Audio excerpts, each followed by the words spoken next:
Nesta videoaula de fenômenos de transportes, vamos tratar da dedução da equação do calor ou equação da difusão térmica, tá? A partir da aplicação de princípios aqui da conservação da energia.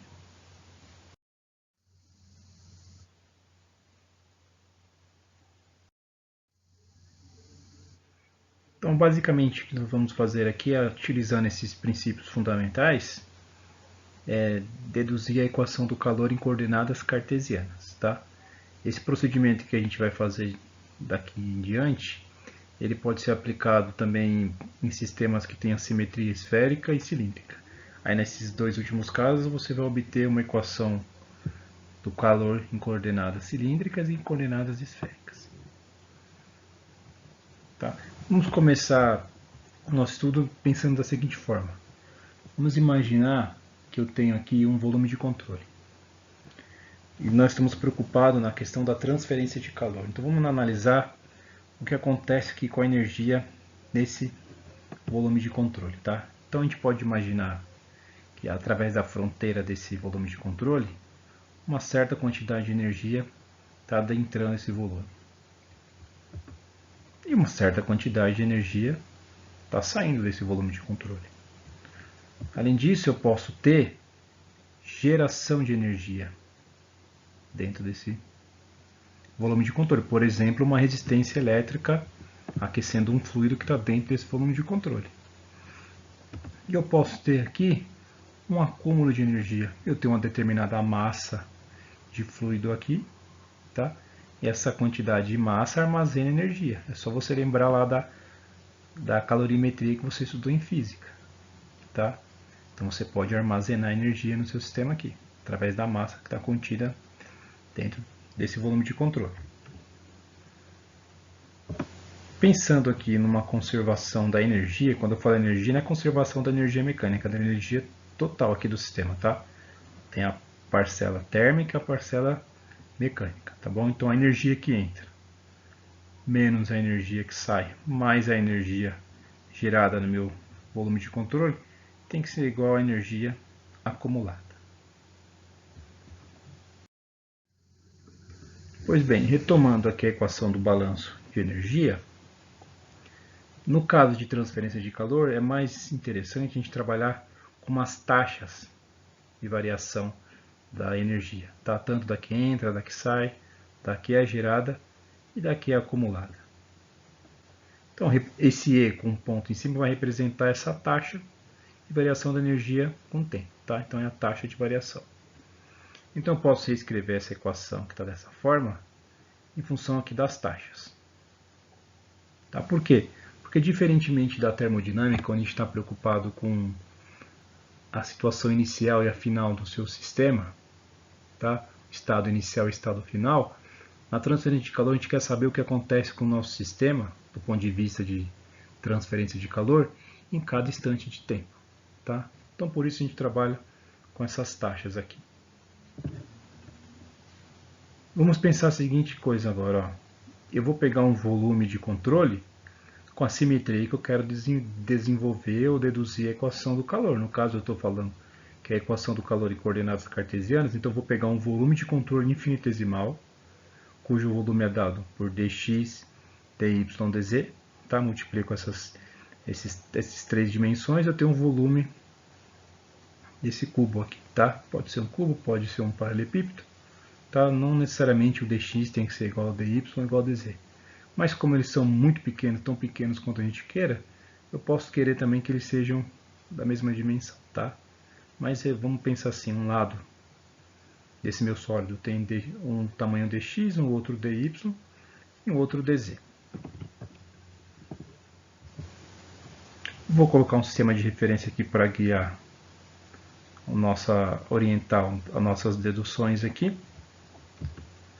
Vamos pensar da seguinte forma, ó, quando eu estou falando da equação aqui do calor, eu estou preocupado aqui a princípio com as transferências de calor por condução, tá?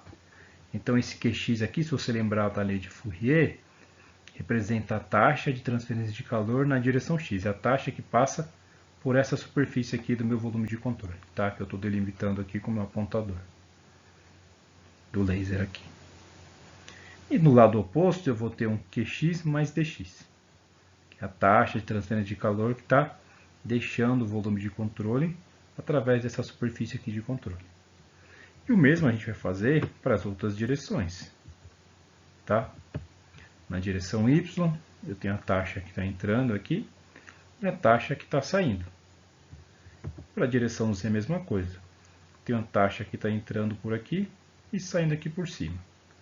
Mas olhando aqui para a nossa equação do balanço, ó, eu representei até agora a taxa de variação de energia que está entrando no sistema e a que está saindo. Agora eu coloco aqui a taxa de energia que está sendo gerada e a taxa de energia acumulada no sistema. Tá? Retomando a equação aqui do balanço e retomando aqui também o nosso volume de controle infinitesimal para orientar o entendimento aqui dos termos da equação, vamos escrever agora o que representa cada um desses termos do balanço aqui de energia. Tá? Então a energia que entra, como a gente pode ver através aqui do nosso volume de controle infinitesimal, é dado por quem? Qx mais Qy mais Qz. Lembrando que o Q representa a taxa de transferência de calor. X, Y, Z indica as direções que isso está ocorrendo. Tá? Já a energia que sai, olhando aqui também no nosso volume de controle infinitesimal, facilmente a gente verifica que são dados por quem? Ó, Qx mais Dx, Qy mais Dy e Qz mais Dz. A energia gerada, via de regra, a gente pode representá-la dessa forma. Ó. A taxa de variação da energia gerada dentro do meu volume de controle infinitesimal é dado por um quê? Por um Q ponto, que eu posso imaginar como uma taxa de geração de energia por unidade de volume, vezes o volume do meu volume de controle. Tá? Então esse termo aqui vai depender da natureza da geração de energia aqui. Tá? Pode ser uma natureza elétrica, uma natureza mecânica, isso vai depender de cada problema. Tá bom? Vamos deixar de maneira genérica representado dessa forma. A parcela de energia acumulada é dada pela massa específica, calor específico, volume, derivada da parcela da temperatura com relação ao tempo. Você pode estar olhando para essa equação aqui e achar que você nunca viu isso na sua vida. Tá? Mas se você lembrar da equação da calorimetria lá da física, lembra? Q é igual a mc delta T, ela está sendo representada dessa forma, só que aqui é uma representação infinitesimal, tá? E a massa aqui eu estou representando pela massa específica vezes o volume, que é o dx, dy, dz. Eu vou considerar para termo acumulado só isso daqui, mas se você levar em conta todas as formas de energia que pode ter acumulada aqui no volume de controle, esse termo deveria ser, na verdade, dessa forma aqui, tá? Mas eu estou considerando apenas a energia interna aqui resultante do calor sensível do fluido que está presente dentro desse volume de controle, tá? Eu estou supondo que nossa massa de fluido aqui está parado ou está com movimento uniforme, então não vou ter variações de energia mecânica, tá? Nem cinética aqui, nem potencial. Estou supondo também que não acontece nenhuma mudança de fase durante essa análise que a gente está fazendo aqui, muito menos uma reação química e nenhum processo nuclear, tá? Então, de todos os termos aqui da energia acumulada, eu vou representar apenas a energia aqui sensível, tá bom? E a energia que sai do meu volume de controle é dada dessa forma aqui. Só que preste atenção agora. Eu vou utilizar uma expansão que a gente chama de expansão em série de Taylor para representar essas energias aqui, essas taxas de variação de energia nas saídas das superfícies aqui do volume de controle, tá? Então, utilizando uma expansão por série de Taylor, eu posso aproximar essa energia aqui que está saindo do meu volume de controle na direção x pela energia que entra, mais a variação dessa quantidade de energia, né, que é a taxa de transferência de calor, vezes o comprimento da variação aqui, que é o dx. E essa mesma ideia eu aplico para as outras duas direções, tá? Então, represento agora a energia que está, a taxa de variação de energia que está saindo aqui na superfície na direção Y e na direção Z, tá? Então, isso daqui pode ser escrito dessa forma que está aqui, ó, utilizando a expansão em série de Taylor, tá? Então, eu peguei aqui a variação até a primeira ordem da derivada. Pois bem, agora nós já temos determinado todos os termos que representam cada uma dessas parcelas aqui de variação de energia, tá? Da taxa de energia. Então agora eu vou reescrever essa equação aqui utilizando os termos que a gente determinou anteriormente, tá? Então aqui, ó, representa a energia que entra no sistema menos a energia que sai do sistema através da condução de calor, mais a taxa de variação aqui na energia gerada é igual à energia acumulada, tá? Retomando aqui nosso volume de controle infinitesimal, para a gente entender cada termo dessa equação. Agora, utilizando a boa e velha álgebra, a gente pode fazer algumas simplificações matemáticas aqui, ó, tá? Dessa etapa para essa, o que eu fiz? Simplesmente multipliquei esse menos 1 aqui por todos os termos que estão dentro do parênteses, tá? Mas perceba o seguinte, ó, aqui eu tenho Qx, aqui eu tenho menos Qx, Qy menos Qy, Qz menos Qz. Então, algumas coisas já foram canceladas aí nessa etapa. E a equação ficou dessa forma que está aqui. Lembrando agora da lei de Fourier, tá? Para a condução aqui que a gente pode escrever que a taxa é igual à condutividade térmica do meio que eu estou analisando, vezes a área de transferência de calor, vezes o gradiente da temperatura aqui na direção x nesse caso, eu posso ter a mesma ideia, utilizar o mesmo conceito para as outras duas direções, ó, na direção y e na direção z, tá? Então essas equações aqui representam a lei de Fourier para cada uma das direções daqui. Agora eu vou pegar essas informações e vou fazer o que? Eu vou substituir aqui, ó, dentro das minhas derivadas, tá? E vou reescrever essa equação. Quando eu fizer isso, a equação vai ter essa, tá? Retomando aqui só para relembrar. Então eu peguei cada um desses termos Qx, Qy, Qz e coloquei no respectivo posição aqui, ó, Qx, Qy, Qz. E a equação fica dessa forma. Perceba o seguinte, ó, dy vezes dz representa a área de transferência na direção x, essa área de transferência na direção y e essa área de transferência na direção z, tá? Essa área ela não muda conforme eu estou variando cada uma dessas direções, tá? Então, eu posso fazer essa simplificação. O que eu fiz aqui? Eu dividi todos os termos da minha equação por dx, dy, dz. Perceba que eu tenho aqui, ó, dy, dz, dx. Então eu tenho o volume, ó. dx, dz, dy também tem o volume. dx, dy, dz, dx, dy, dz e a mesma coisa aqui. Então eu dividi toda a equação dx, dy, dz e ela ficou dessa forma. Então, essa equação do G que está representada aqui é o que a gente chama de equação do calor ou equação da difusão térmica, tá? Perceba que é uma equação diferencial parcial, tá? Que a partir do momento que ela é solucionada, o que ela fornece para a gente? Isso é o mais importante, tá? De todo esse processo. Ela fornece uma função t de x, y, z e t de tempo, né? Esse aqui t aqui é de temperatura, que nos dá o que? A distribuição de temperatura na região que a gente está fazendo essa análise, tá?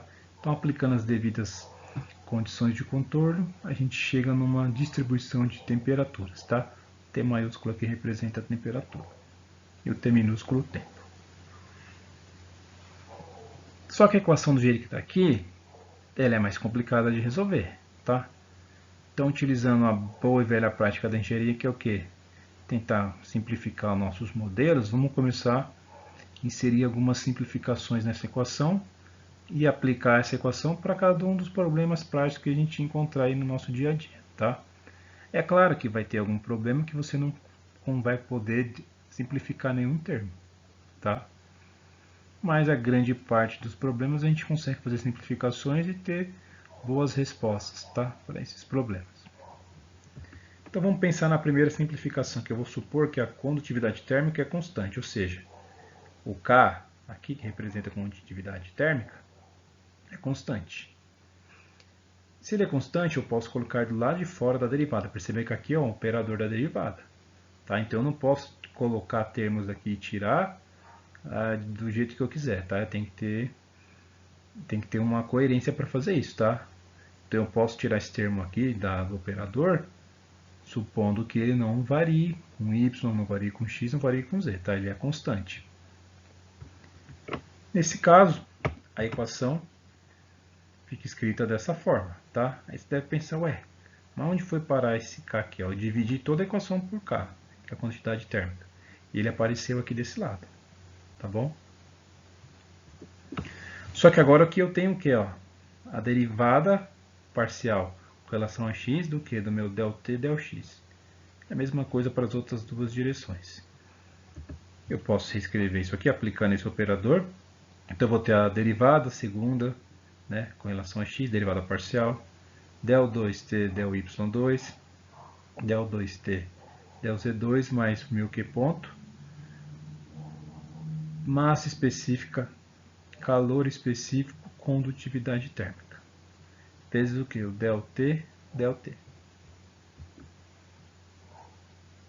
Eu posso escrever essa equação da seguinte forma aqui, ó. Perceba o seguinte, o que aconteceu com esses termos aqui, ó? Apareceu uma nova variável aqui, tá? Uma nova propriedade do nosso meio, tá? Que ela é definida da seguinte forma, ó. 1 sobre alfa, ρc dividido por k. E quem é esse alfa? Alfa é o que a gente chama de difusividade térmica, tá? Propriedade do meio determinada de difusividade térmica.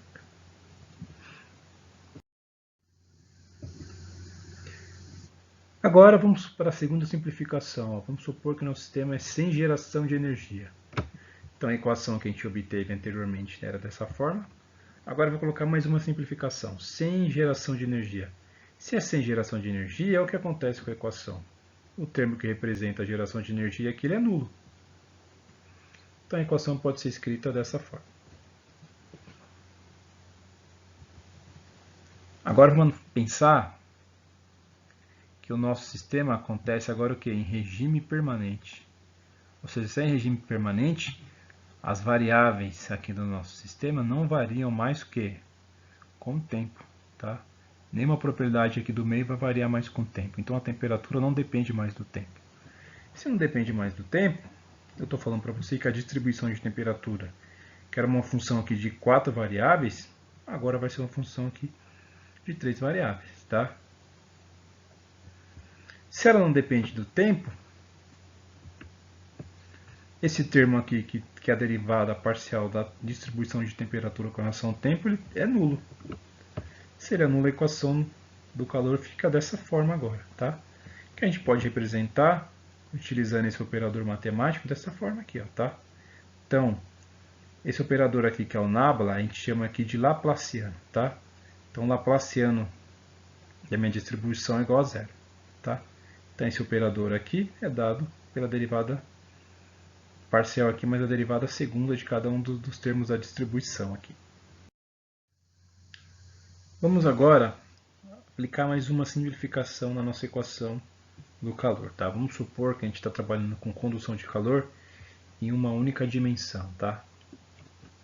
Então, a equação do calor com as outras hipóteses simplificadoras era dada aqui pelo Laplaciano da distribuição de temperatura.